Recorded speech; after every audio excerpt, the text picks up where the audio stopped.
Welcome to smart Educare channel. आज इस video में हम फाइनल अकाउंट के 12th कॉमर्स इंपॉर्टेंट पार्ट जो होता है क्वेश्चन में वो होता है हिडन एडजस्टमेंट, जो स्टूडेंट को समझ में नहीं आते। इस वीडियो में हम वही देखने वाले कि हिडन एडजस्टमेंट कैसे सॉल्व किए जाएंगे। मैं आपको कुछ एग्जांपल्स के जरिए हिडन एडजस्टमेंट सॉल्व करके दिखाऊंगा। हिडन एडजस्टमेंट होता क्या है स्टूडेंट्स?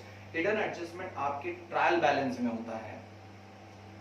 फॉर एग्जाम्पल 10% इन्वेस्टमेंट लिखा है, रेंट ब्रैकेट में लिखा होगा फॉर 10 मंथ, कुछ इस तरह से जो ट्रायल बैलेंस में आपके दिए जाते हैं वो होते हिडन एडजस्टमेंट। लेकिन हिडन एडजस्टमेंट में जब भी डेट आ जाती है, परचेज ऑन 1 अक्टूबर, 1 जुलाई, 30 जून, 1 अक्टूबर, तो और कंफ्यूजन बढ़ता है। तो मैं पहले डेट्स को आपको सॉल्व करा के दिखाता हूँ कि इजीली, बहुत डेट्स इंपॉर्टेंट होती है, important dates for hidden adjustment या कोई भी एडजस्टमेंट करनी हो तो डेट्स देखोगे आप, ऐसा लिखा होगा विद इफेक्ट फ्रॉम 1 जन 2019, 1 अक्टूबर 2018, 30 जून 2018, 1 जुलाई 2018। तो इन डेट्स को कैलकुलेट कैसे करना है स्टूडेंट्स? तो इन सबको एंड में ओवर करना है। 2019, 31 मार्च 2019, 31 मार्च 2019, 31 मार्च 2019।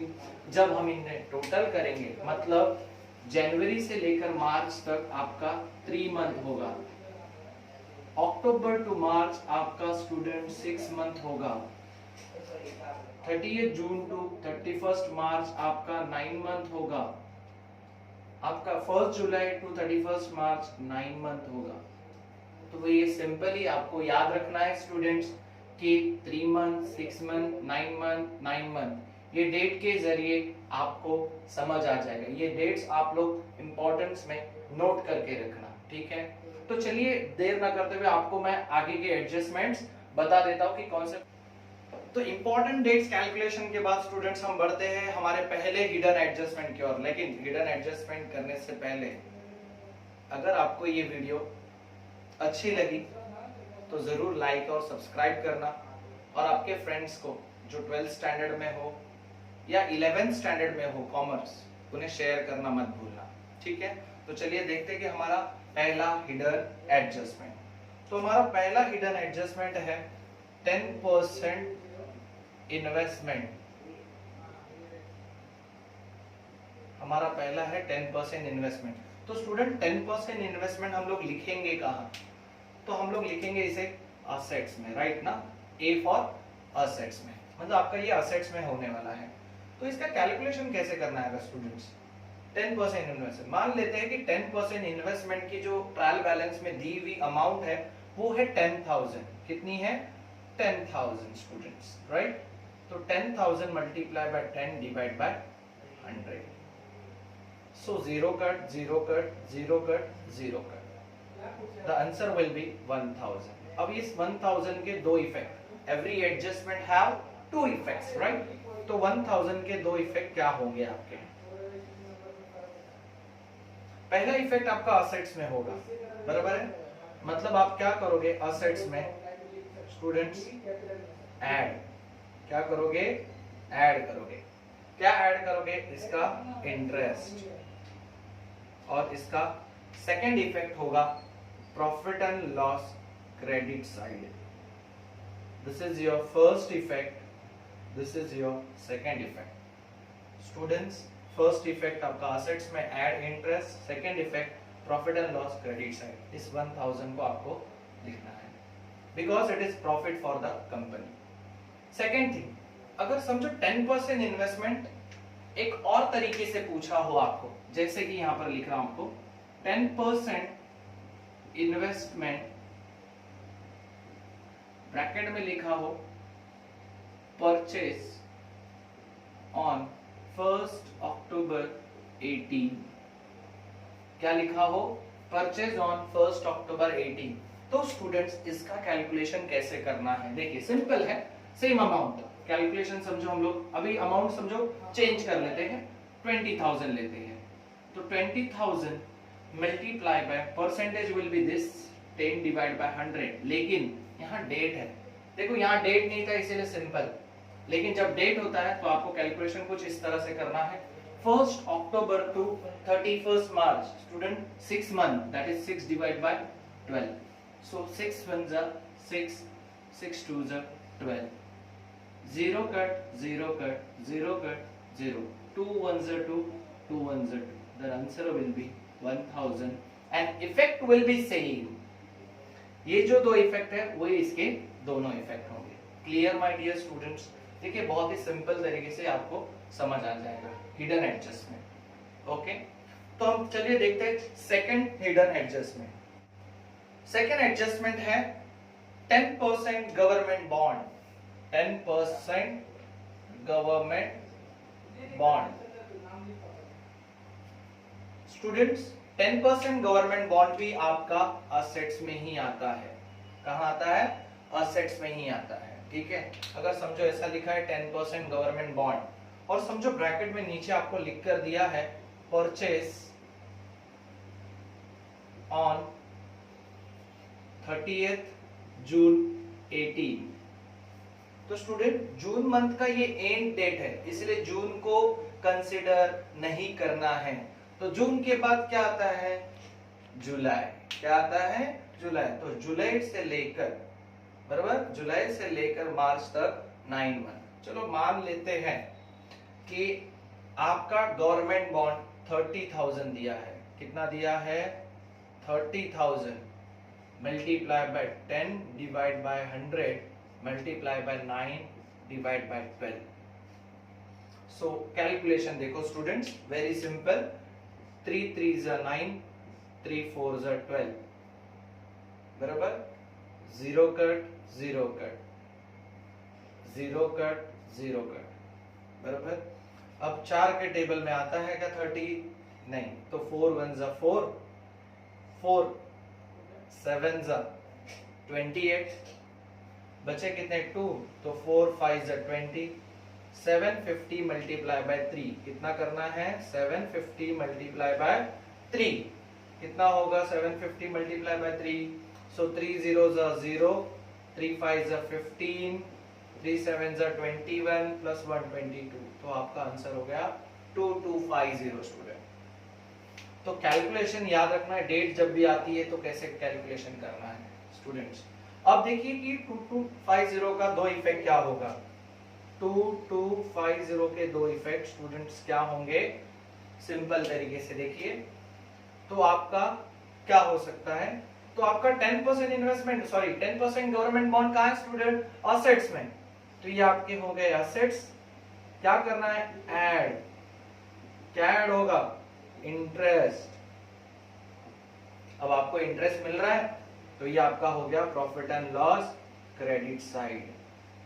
ये आपका फर्स्ट इफेक्ट, ये आपका सेकेंड इफेक्ट। समझ में आ गया स्टूडेंट्स?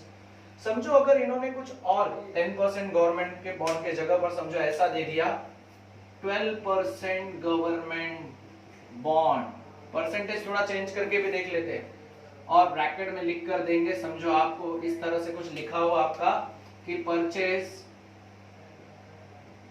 ऑन, समझो इन्होंने दे दिया आप 1 जनवरी 2019 दे दिया, राइट माय डियर स्टूडेंट्स? तो ऐसा कुछ दे दिया है। ठीक है, अब क्या कैलकुलेशन कर सकते हैं, बराबर। चलो चलिए देखते हैं कि अब इसका अमाउंट भी हम लोग कंसीडर करते हैं कि 20,000। क्या कंसीडर करते हैं? अब 20,000 कंसीडर करते हैं। So 20,000 multiply by 12 divide by 100 multiply by January to March कितना होता है स्टूडेंट? 3 मंथ। अब इसका कैलकुलेशन करना है, चलिए देखते हैं। 3 1 जा 3, 3 4 जा 12, 0 कट 0 कट 0 कट 0 कट, बराबर। 4 1 जा 4, 4 3 जा 12, 200 multiply by 3, 600 and effect will be same. तो कैलकुलेशन इंपॉर्टेंट है स्टूडेंट्स कि हम परचेस कब कर रहे हैं, ये डेट्स इंपॉर्टेंट होती है आपके कैलकुलेशन में। समझ में आ गया? तो ये आपका नंबर 2 हिडन एडजस्टमेंट था। ठीक है, चलिए तो देखते हैं अब थर्ड हिडन एडजस्टमेंट क्या होगा। तो हमारा थर्ड हिडन एडजस्टमेंट है 8% डिबेंचर। क्या है? 8% डेबेंचर। स्टूडेंट्स सभी को पता है ये कहां पर आता है, असेट्स में। कहां आता है, असेट्स में। ओके, अगर डेट नहीं दी है तो क्या कैलकुलेट करना है, देखो समझो डेट नहीं दिया है। फॉर एग्जांपल ऐसा ले लेते हैं कि 8% डिबेंचर की वैल्यू है 8000, तो मल्टीप्लाई बाय 8 डिवाइड बाय 100। 8% तो 8 डिवाइड बाय 100, 0 0 0 0, 8 8 जा 64 और ये 0 640। ओके, 8 8 जा 64, ये 0 बचा हुआ 60। अब इसके इफेक्ट क्या होंगे स्टूडेंट्स, देखो 640 रुपीज जो आपका है, अभी कंपनी ने इन्वेस्ट किया था तो कंपनी को इंटरेस्ट मिल रहा है, तो सेम आपका इफेक्ट होगा यहाँ पर। 8% डिबेंचर असेट्स में आते हैं तो ऐड इंटरेस्ट, मतलब आपको 8% डिबेंचर के नीचे क्या लिखना होगा, add interest. Second effect profit and loss credit side 640 के लिए। Clear my dear students. Students अगर समझो डेट दिया हो तो क्या करना हो, सेम।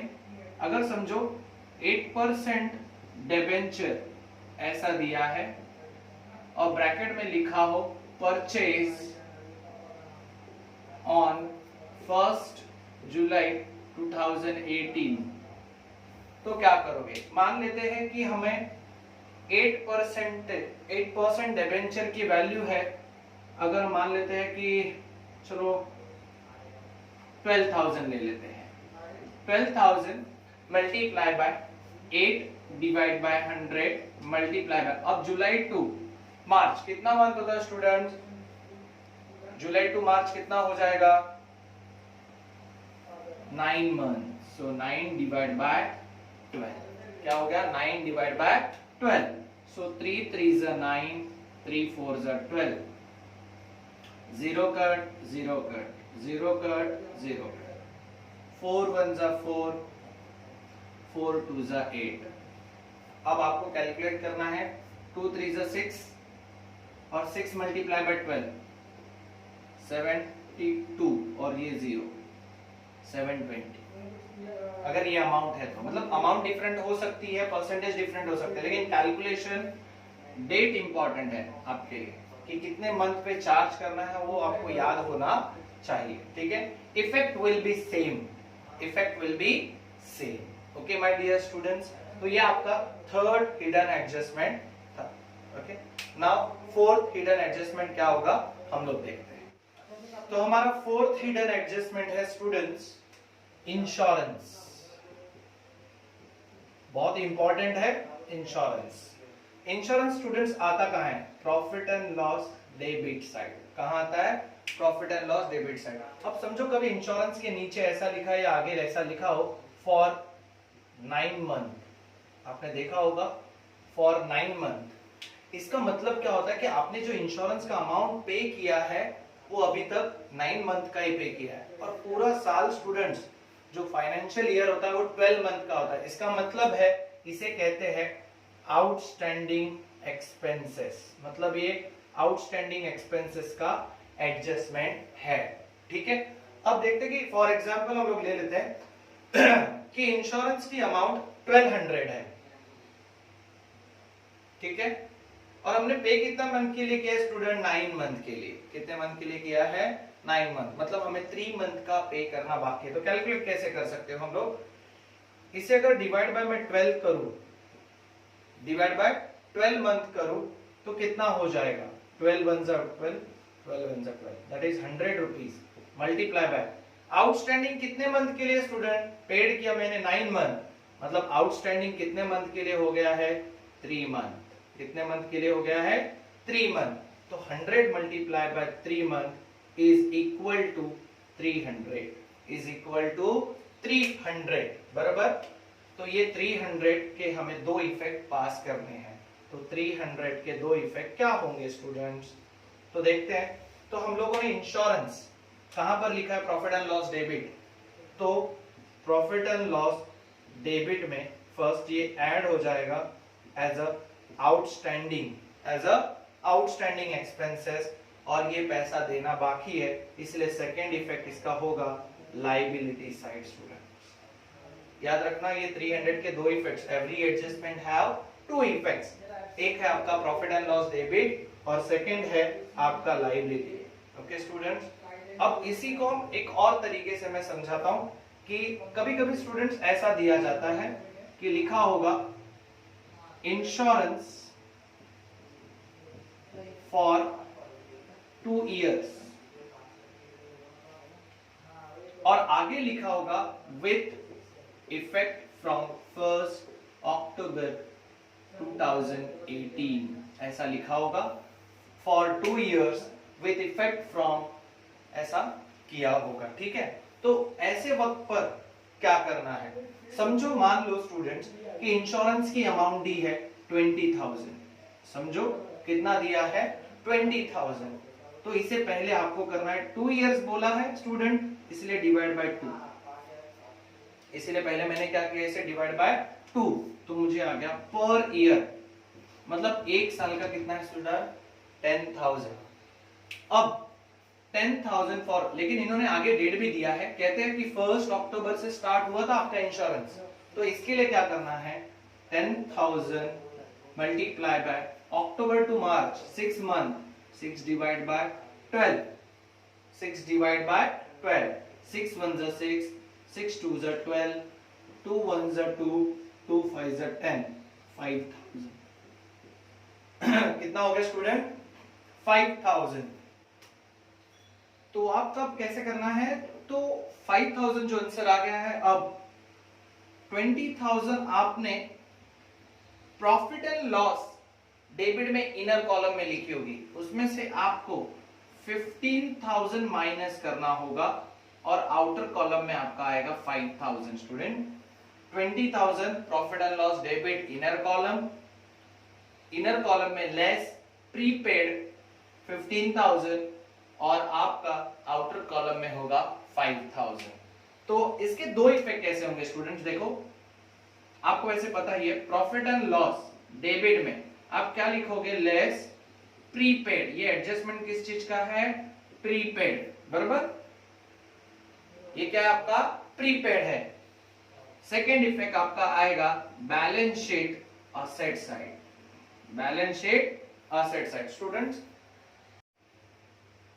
तो सेकेंड इफेक्ट आपका है असेट्स में, मतलब first effect profit and loss debit, second effect balance sheet asset. देखो स्टूडेंट दोनों एडजस्टमेंट में डिफरेंस क्या है, यहां पर लिखा है फॉर 9 मंथ, इसीलिए ये आउटस्टैंडिंग है, ये फॉर 2 years है, मतलब एक से ज्यादा साल का हो तो इसे कहते हैं हम लोग प्रीपेड, इसे क्या कहते हैं हम लोग स्टूडेंट, प्रीपेड। तो ये आउटस्टैंडिंग के लिए है, ये है प्रीपेड के लिए। ओके, तो अब देखते हैं हम लोग नेक्स्ट वीडियो में कि और भी कुछ हिडन एडजस्टमेंट्स है। तो ये वीडियो में हम ये चारों हिडन एडजस्टमेंट देखे। Thank you very much my dear students for watching this video. इस वीडियो का सेकेंड पार्ट देखना मत भूलना, क्योंकि कुछ और भी हिडन एडजस्टमेंट है जो आपको मैं सेकेंड वीडियो में बताने वाला हूं। और अगर आपको ये वीडियो अच्छी लगी तो जरूर लाइक और सब्सक्राइब करना। हाँ, और इसी तरह फाइनल अकाउंट्स के लिए अलग अलग वीडियोस बनाने वाला हूं, तो बेल आइकॉन दबाना मत भूलना, आपको नोटिफिकेशन मिलेगी कि कौन सी वीडियो आई है हमारी। ठीक है, थैंक यू वेरी मच।